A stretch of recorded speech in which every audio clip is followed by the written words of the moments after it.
ग्रामीण भागातील विद्यार्थ्यांना गुणवत्तापूर्ण शिक्षण देणारे विद्यादीप इंग्लिश मीडियम स्कूल आणि ज्युनियर कॉलेज बेळंकी। आम्ही विद्यार्थ्यांना गुण बघून प्रवेश देत नाही तर प्रवेश देऊन गुणवंत विद्यार्थी घडवतो। आमची वैशिष्ट्ये तज्ञ आणि अनुभवी शिक्षक, दर्जेदार शिक्षण, भरपूर सराव, सर्वांना परवडणारी माफक शैक्षणिक फी, स्पर्धा परीक्षांचे मार्गदर्शन, 10वी आणि 12वीच्या उज्ज्वल निकालाची यशस्वी परंपरा। इंग्लिश मीडियमचे ज्युनियर सिनियर केजी सह 10वी पर्यंतचे प्रवेश सुरू, तर इयत्ता 11वी आर्ट्स आणि कॉमर्सचे प्रवेशही सुरू। आजच नाव नोंदणी करून आपला प्रवेश निश्चित करा। विद्यादीप इंग्लिश मीडियम स्कूल आणि ज्युनियर कॉलेज बेळंकी, तालुका मिरज, जिल्हा सांगली। संपर्कासाठी मोबाईल नंबर 9860 00 61 64 आणि 99 70 69 57 31।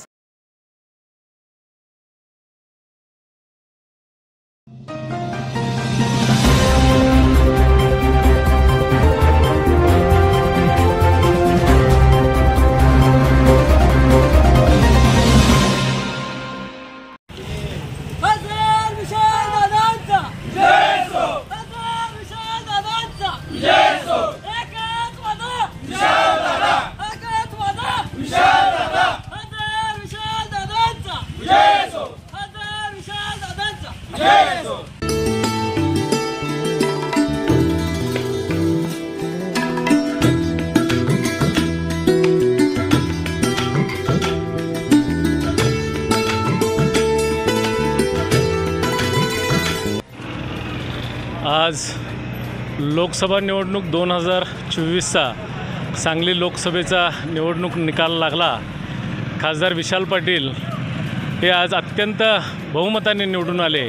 सर्वसामान्य जनतेचा याच्यामध्ये अतिशय मोठा सहभाग आहे आणि आता या ठिकाणी सर्वसामान्य जनता, शेतकरी हे आत्तापर्यंत या 10 वर्षात नाडली गेली होती, तर आता खासदार विशालदादांनी सर्वसामान्य जनता आणि शेतकरी वर्ग यांचा कैवार घेऊन या ठिकाणी लोकसभेमध्ये आमची बाजू मांडून शेतकरी हा GSTमधनं मुक्त झाला पाहिजे आणि सांगली जिल्ह्याचा मोठा विकास झाला पाहिजे।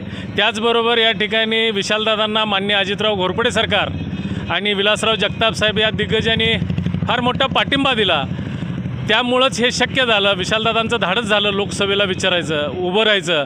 आणि त्याचबरोबर सगळ्यात महत्त्वाची गोष्ट जी घडली, बाळासाहेब आंबेडकरांनी जो शेवटच्या टप्प्यात पाठिंबा दिला तो अतिशय मोलाचा आहे आणि सर्वसामान्य जनतेच्या दृष्टिकोनातनं हा विजय नक्कीच विकासाचा आहे आणि असा विकास हा विशालदादांनी करावा। विशालदादांच्यावर आता फार मोठी जबाबदारी पडली आहे। आम्ही त्यांना जे लागल ते सहकार्य आमच्या ताकदीनुसार करू, परंतु आता या सांगली जिल्ह्याचा विकास झाल्याशिवाय राहणार नाही ही आमची बेळंकीवासियांची खात्री आहे। सांगली लोकसभा निवडणुका आता तुरंत झालेल्या आहेत। या निवडणुकीचा निकालाची आता सुरुवात झालेली आहे।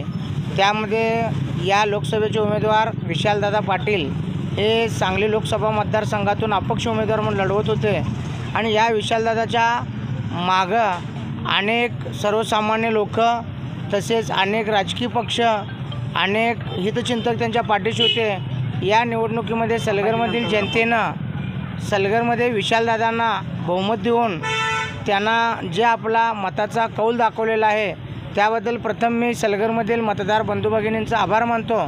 तसेच या निवडणुकीमध्ये अनेक कार्यकर्ते, छोटे मोठे, वयस्कर यांनी प्रामाणिकपणे राबणूक केलेली आहे आणि विशालदादाच्या विजयासाठी अनेक लोक पुढे आलेले आहेत। या सगळ्या गोष्टीचा विचार करता या भागाचे माजी आमदार अजितराव घोरपडे, तसेच जतचे विलासराव जगताप आणि या परिसरातील जी मूळ काँग्रेस विचारधारेची असणारी जनता यावेळी अपक्ष उमेदवार विशालदादा पाटील यांच्या पाठीमागे राहिलेली आहे आणि आत्ताच्याच निकालावरून त्यांचा विजय निश्चित दिसून येत आहे। अजून मतमोजणी थोडी सुरू आहे, त्यामुळं आत्ता या निवडणुकीमध्ये ज्या लोकांनी सहकार्य केलं त्याबद्दल त्यांना आम्ही धन्यवाद देतो आणि या भागातील अनेक कार्यकर्त्यांनी, सामान्यांनी ज्या विशालदादाच्या समतोल किंवा ज्या वेगवेगळ्या विचारधारेची माणसं एकत्र येऊन अपक्ष उमेदवार विजय करण्याची ही तशी राज्यातली एक मोठी गोष्ट आहे। यामुळं खरंच लोकशाही जिवंत आहे। त्याला राजकीय पक्ष, प्रस्थापित व्यवस्था किंवा पैसा लागतो असं नाही, तर सामान्य माणसांची भावना त्या विजयी उमेदवारांच्या मागे असायला लागत्या किंवा त्या लोकांचाच हा विजय आहे, लोकांनीच निवडून आणू शकतात लोकच. यासाठी या निवडणुकीत असं चित्र दिसतं आहे की खरंच सामान्य माणसाला कोण उमेदवार पाहिजे, त्यांच्याकडं काय अपेक्षा आहेत.